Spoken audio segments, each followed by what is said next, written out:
Kecelakaan tunggal mobil kontainer ini terjadi di Jalan Andi Pangeran Petarani, Kota Makassar, Sulawesi Selatan. Mobil yang memuat 20 ton lebih minyak goreng ini terbalik setelah sebelumnya menabrak pagar kampus Universitas Negeri Makassar. Kecelakaan terjadi saat mobil dari Pelabuhan Soekarno-Hatta menuju Kabupaten Goa ini hendak melambung kendaraan di depannya, namun naas mobil hilang kendali. Tumpahan minyak goreng dari mobil sontak jadi rebutan warga.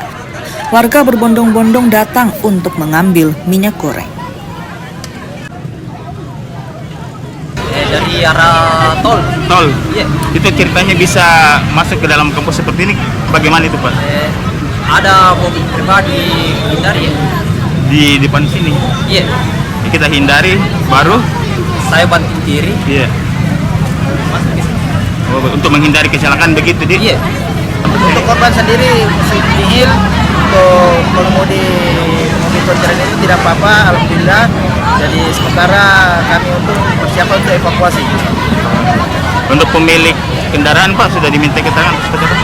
Untuk pemilik kendaraan kami masih menunggu dari pihak yang datang ini karena sementara dari jalan itu menuju ke TKP.